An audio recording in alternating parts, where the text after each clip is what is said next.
오늘부터 에베소서를 쭉 나갈 건데요. 오늘 첫 시간으로 하늘에 속한 신령한 복이라는 제목으로 함께 은혜 나누겠습니다.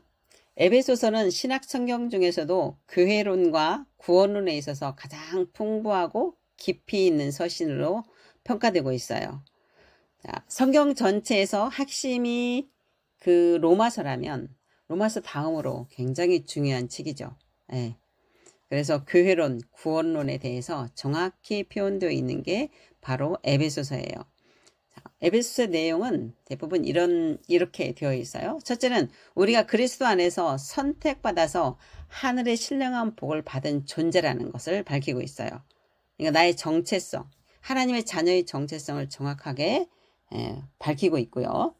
그리고 교회의 영적 본질, 즉 교회는 그리스도의 몸이고 거처이며 하나님의 지혜를 나타내는 통로로서 교회가 아주 우주적이고 영적인 공동체임을 밝히고 있습니다.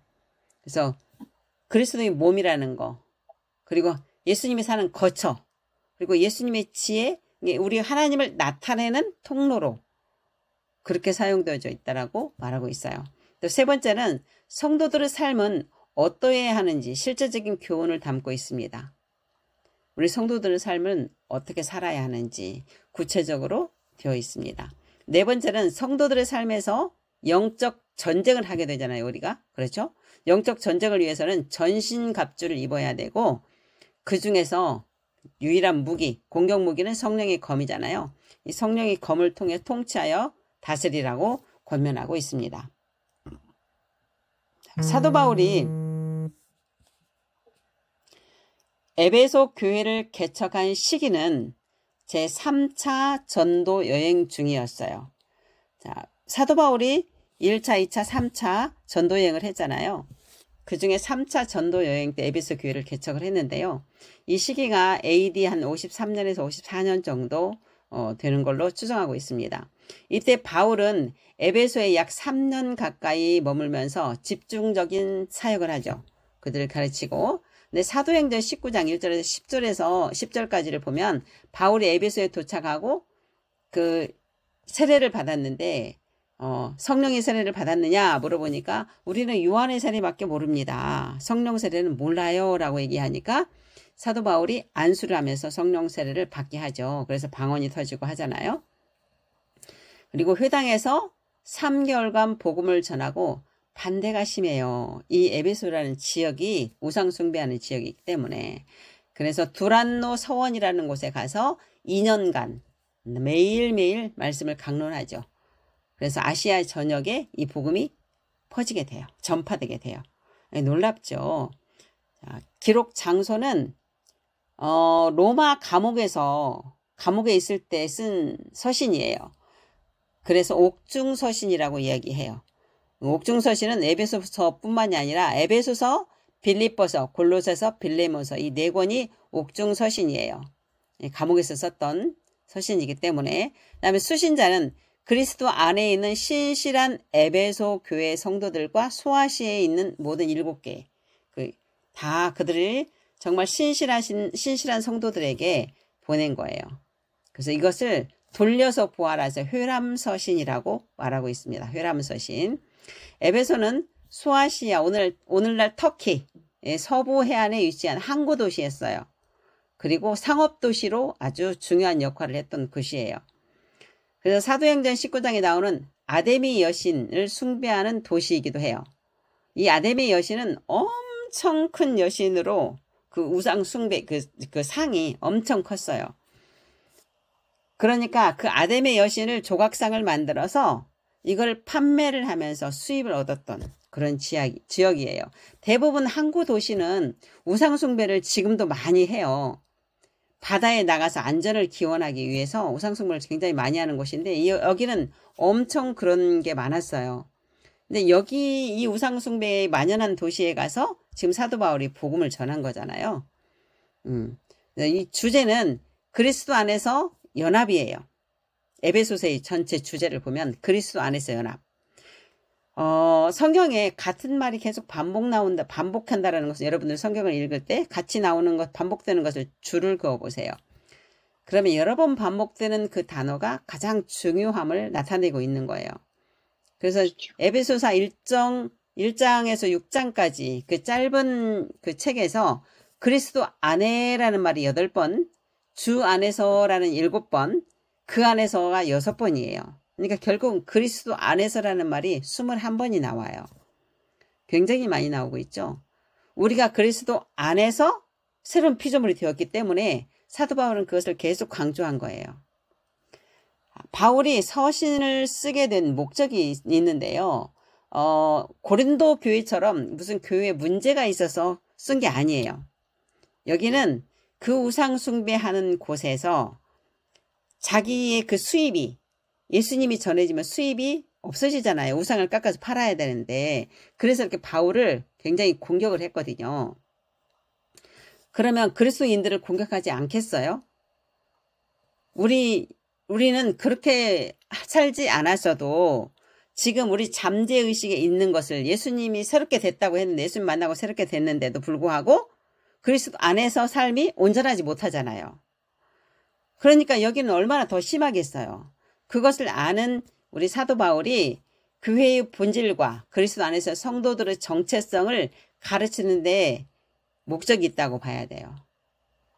그래서 전반적인 삶에 대한 것까지를 다 가르치기 위해서 서신서를 쓰게 된 거죠. 소아시아 7교회 안에 있는 유대인이든 이방인이든 모두 주님 안에서 하나가 되어야 한다. 분열되면 안 된다. 하나가 되어야 된다는 것을 강조하고, 그것은 하나님의 사랑으로만 가능한다. 그 하나님의 사랑, 그 성령님 우리 안에 있고 그 사랑이 있지 않느냐.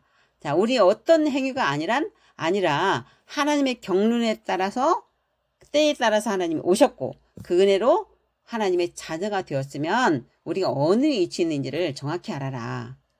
그거를 계속 알려주고 있는 거예요. 하나님의 영광을 찬송하려고 너희들을 회복시킨 거야. 이렇게 말하고 있는 거죠. 자, 이제 본문으로 들어가서 1장, 오늘은 1절에서 14절까지를 이제 은혜를 나누기 원합니다. 14절까지는 하늘에 속한 신령한 복이에요. 하늘에 속한 신령의 복에 대해서 쭉 나열하고 있습니다. 1절을 보면은요, 하나님의 뜻으로 말미암아 그리스도 예수의 사도된 바울은 에베소에 있는 성도들과 그리스도 예수 안에 있는 신실한 자들에게 편지하노니 그랬어요. 에베소 있는 그 주위의 모든 성도들, 신실한, 어디 그리스도 안에 있는 신실한 성도들에게 했다고 수신자가 나오죠. 2절에 보면은 인사를 하죠. 하나님 우리 아버지와 주 예수 그리스도로부터 은혜와 평강이 너에게 있을지어다. 사도 바울은 항상 인사를 이렇게 해요. 예수 그리스도로부터 은혜와 평강이 너에게 있을지어다. 이렇게 인사를 하는 걸 볼 수 있어요. 자, 3절을 보면은요, 찬송하리로다. 하나님 곧 우리 주 예수 그리스도의 아버지께서 그리스도 안에서 하늘에 속한 모든 신령한 복을 우리에게 주시되. 자, 이 신령한 복이 과연 뭘까요? 신령한 복이. 자, 하늘에 속한 모든 신령한 복을 우리에게 다 주셨다고 그랬어요. 우리 안에 다 있네요? 믿어져요? 우리 안에 다 있습니다. 신령한 복은 헬라어로 원문을 직역해보면 성령에 속한 축복, 하나님께 속한 축복, 영적인 축복, 이것을 말하는 거예요. 이것은 내가 노력해서 얻은 그런 복이 아니라는 거죠. 물질적인 것이 아니라, 세상적인 복이 아니라 성령으로 말미암아 하나님께서 그리스도 안에서 우리에게 주신 하늘에 속한 복이에요. 영적인 차원의 축복을 말하는 거예요. 하나님께서 그리스도 안에서 우리에게 주신 뭐가 있어요? 모든 것을 다 주셨으니까 일단은 성령님이 우리 생명으로 우리를 회복시키셨죠. 그리고 자녀가 되게 하셨죠. 구원에 이르게 하셨죠. 그죠? 그리고 또 통치하고 다스리는 권세도 주셨죠. 이런 모든 것이 하나님의 지혜와 탁월함과 모든 것을 우리가 하늘에 있는 걸 사용할 수 있는 권한이 있잖아요. 그 하늘에 속한 기업, 유업, 상속, 재산, 이 모든 것을 신령한 복이라고 말할 수 있어요. 이 복은 성령님이 우리에게 오시면서 영원히 우리가 갖고 갈 수 있는, 영원히 쓸 수 있는 복이죠. 얼마나 놀라운가요? 있다가 없어지는 복이 아니잖아요. 그렇죠?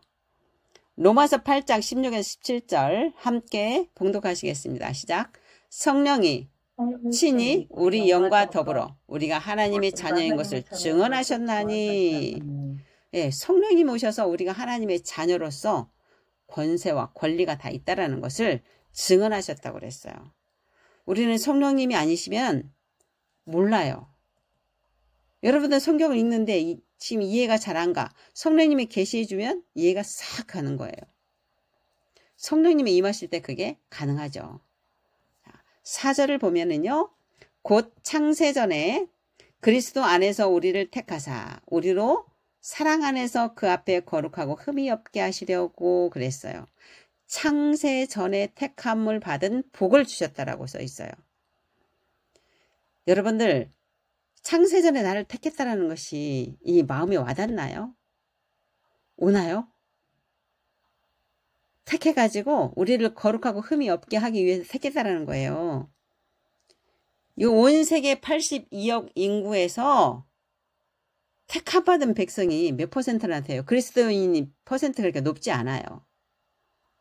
우리가 뽑혔다니까요? 이게 얼마나 감사한 거예요.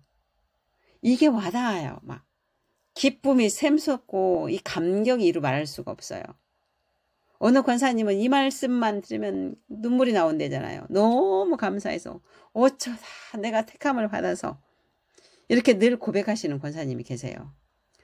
여러분들 그 감사가 있어야 돼요. 내가 택함 받았다는 거. 그것도 창세 전부터 예정되어서 하나님이 나를 거룩하고 흠이 없게 하기 위해서. 얼마나 감사할 일이에요. 자, 로마서 8장 29절에 30절 말씀 함께 봉독하시겠습니다. 하나님이 미리 아신 자들을 또한 그 아들의 형상을 본받게 하시려고 미리 정하셨으니.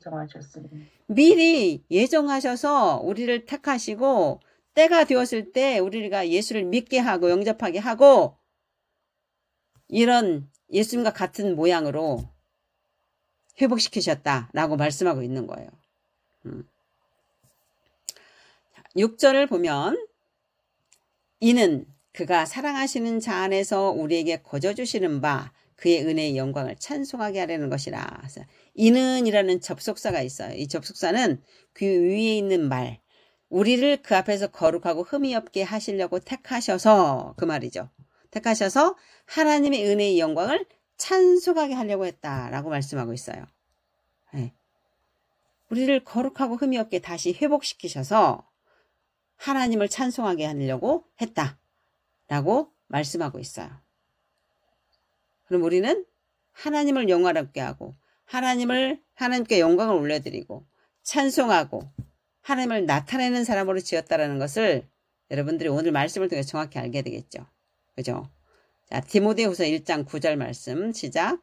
하나님이 우리를 구원하사 거룩하신 부르심으로 부르심은 우리의 행위대로 하심이 아니요 그랬어요. 우리에게 거저 주신 바 그랬어요. 거저 주셨다고 그랬어요. 그러니까 내 행위가 된 것이 아니라 거룩하신 부르심으로 부르셔서, 거룩하신 우리 하나님께서 우리를 부르셔서 일방적이에요. 내가 하나님을 사랑한 것이 아니라 하나님이 너희를 사랑했다라고 분명히 써 있거든요. 하나님이 우리를 사랑해서 택함을 받았어요. 그 많은 인구 중에서 우리가 택함 받았다라는 게 얼마나 감사한지요. 여러분들 이 말씀을 계속 묵상 한번 해보세요. 몸이 아픈 사람이 치유되는 것이 신비가 아니라 이게 신비예요. 진짜는. 이게 신비예요. 네. 7절을 보면 우리는 그리스도 안에서 그의 은혜의 풍성함을 따라 그의 피로 말미암아 속량코 죄사함을 받았느니라 그랬어요. 그리스도 안에서 예수님의 피값으로 죄사함을 받은 복, 그 복을 주셨다라고 말씀하고 있죠. 자, 이 복은 우리를 흑암의 권세에서 하나님의 사랑의 아들로 완전히 바꿔버렸잖아요. 신분 상승을 해버린 거예요. 신분이 완전히 변화되는 역사가 있는 거예요.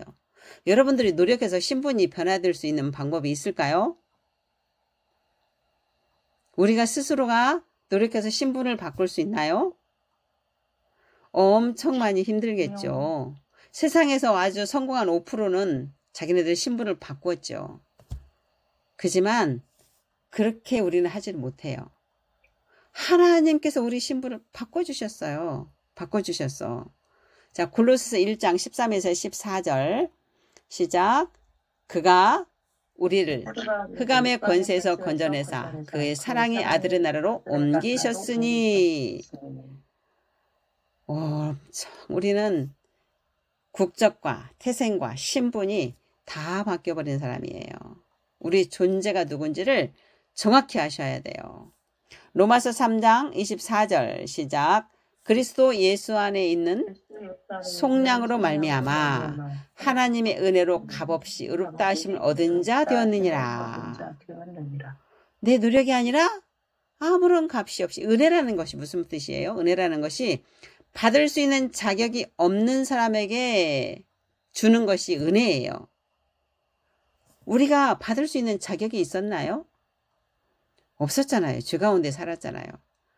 그런데 하나님이 그 은혜로 의롭다 주셨어요. 의로운 자로 해주셨어요. 예수님이 그 피값으로 사셔서. 우리는 이 한 가지만 가지고도, 창세전에 택함 받은 한 가지만 가져도 날마다 감사하고 찬양을 올려드릴 수밖에 없어요. 얼마나 이 말씀만 생각해보면 기쁜지요. 우리 하나님은 나한테 그렇게 했다라는 게. 응? 에베소 2장 8절에도 시작. 너희는 그 은혜에 의하여 믿음으로 말미암아 구원을 받았으니 이것은 너희에게 난 것이 아니요 하나님의 선물이라. 네, 은혜에 의해서 선물을 받은 거예요. 우리가. 여러분들 누가 선물을 우리한테 많이 주나요? 이 조그마한 선물을 받아도 너무 기분 좋지 않아요? 감사하고 생각지도 않은 선물을 받으면. 그런데 이 어마어마한 선물을 우리가 받은 거예요. 구원이라는 어마어마한 선물. 하나님의 자녀들은 권세를 가진 어마어마한 선물을 받은 거예요. 8절. 이는 그가 모든 지혜와 총명을 우리에게 넘치게 하사 그랬어요. 우리를 그리스도 피로 속량하신 것은, 이는 접속사가 있잖아요. 그 앞에 있는 우리를 그리스도의 피로 속량하신 것은 모든 지혜와 총명을 넘치게 주시려고, 그 복을 주시려고. 이 모든 지혜와 총명이 누구예요? 바로 예수님이시잖아요. 성령님이시잖아요. 그분이 지혜와 총명이에요. 그분을 우리한테 주시려고. 그러니까 우리 안에 다 있는 거죠. 그분을 우리에게 주셔서 뭐 하려고요? 그 다음에 9절에 나와요. 그 뜻의 비밀을 우리에게 알게 하신 것이라. 성령님이 오셔서 그 하나님의 놀라운 뜻을 알게 하신 거예요. 놀라운 뜻을 알게 하신 거예요. 우리 스스로가 알 수 없어요. 네. 그의 기뻐하심을 따라. 하나님은 이 세상을 창조하신 목적이 뭐라 그랬어요? 이 세상에 하나님 나라를 만들어서 하나님의 자녀와 서로 사랑의 교제를 나누고 자녀들로부터 하나님께 찬송과 영광을 받기 위해, 그런 하나님 나라를 만들기 위한 것이 목적이었다고 그랬잖아요. 그게 하나님이 기쁘신 뜻이에요. 하나님은 이 세상을 만들 때 이 하나님의 자녀들과 서로 사랑을 나누는 것을 기뻐하시면서 창조하셨을 거 아니에요. 그렇죠? 그 뜻을 따라서 그리스도 안에서 때가 찬 경륜을 위하여 예정하신 것이라 그랬어요. 때가 찬 경륜을 위해서, 경륜을 따라 예정하신 거래요. 자, 미리 계획하신 것이라는 것이에요. 하나님이. 창세 전부터 계획이 이루어지신 거예요. 하나님이. 그러니까 이 거대한 역사 드라마에 우리 하나님은 감독님이시, 하나님 아버지는. 그죠?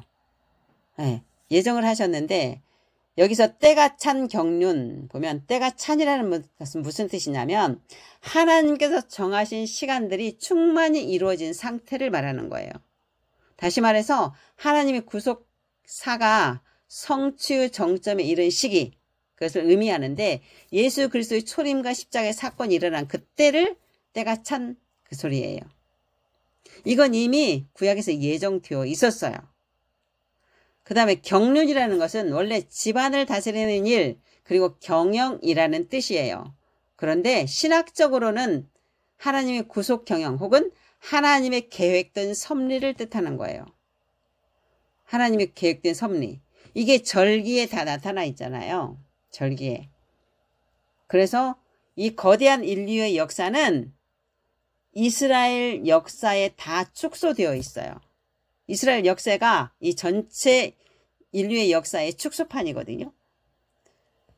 출애굽을 할 때 애굽이라는 흑암의 나라에서 하나님의 사랑의 나라로 옮겨주시잖아요. 가나안이라는 하나님의 나라의 모형으로. 그죠? 우리도 흑암의 권세에서 사랑의 나라를 옮겼잖아요. 그렇죠? 그래서 출애굽을 할 때 어린 양을 잡아서 문설주에 바쳐서 사망을 넘어가게 했어요. 구원해 주신 거잖아요. 그 어린 양을 잡아서 문설주에 바칠 때 불을 바르는 거, 그 어린 양이 누구예요? 바로 예수님이에요. 예수님이 같은 날 죽으셨어요. 같은 날 십자가에 못 박히셨어요. 그것이 유월절이잖아요. 그리고 장사되었어요. 그게 무교절이에요.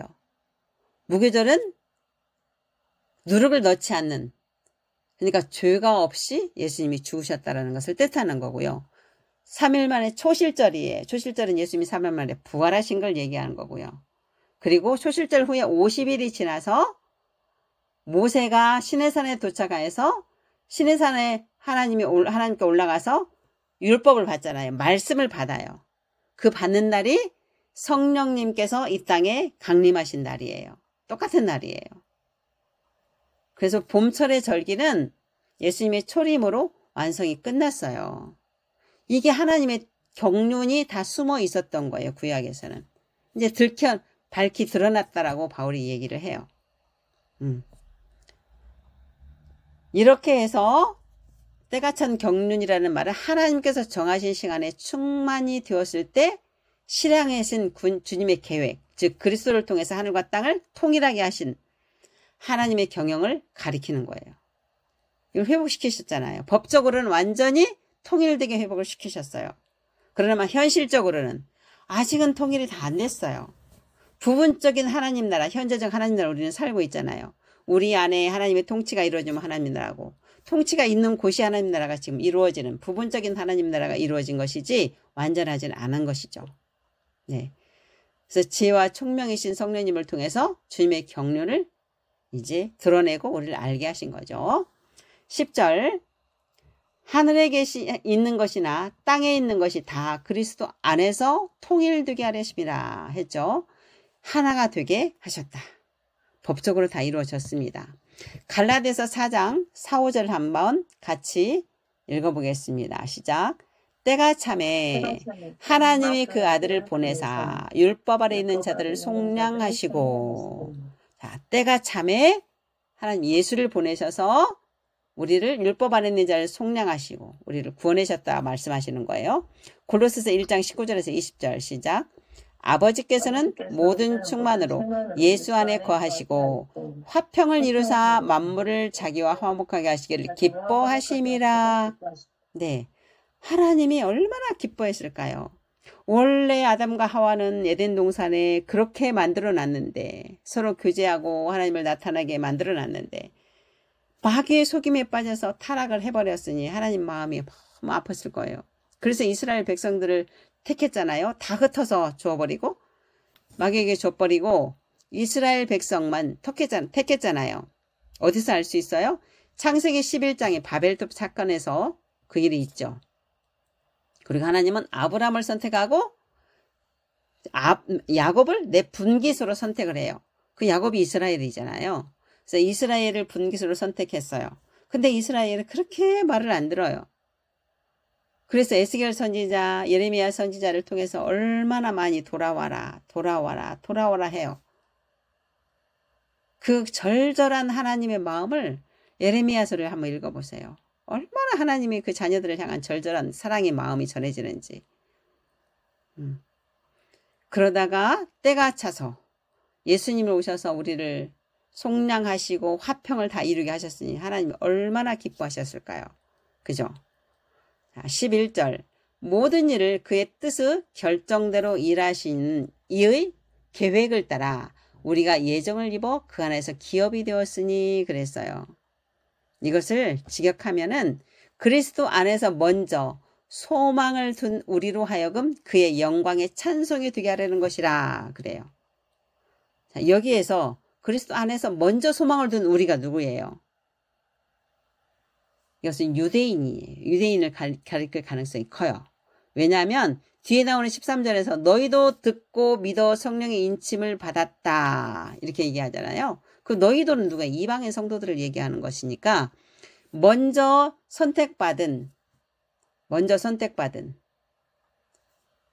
그리스도 유대인을 말하는 거예요. 제가 11절을 지금 넘어가 버린 것 같아요. 11절에 중요한데 11절에 보면 모든 일을 그의 뜻의 결정대로 일하시는 이의 계획을 따라 우리가 예정하신 그 기업 안에서 기업이 되었으니 그랬잖아. 이 기업이라는 말이 클레로오예요. 자, 기업이라는 단어가 여기에도 있고 그 다음에 또 다른 데도 있어요.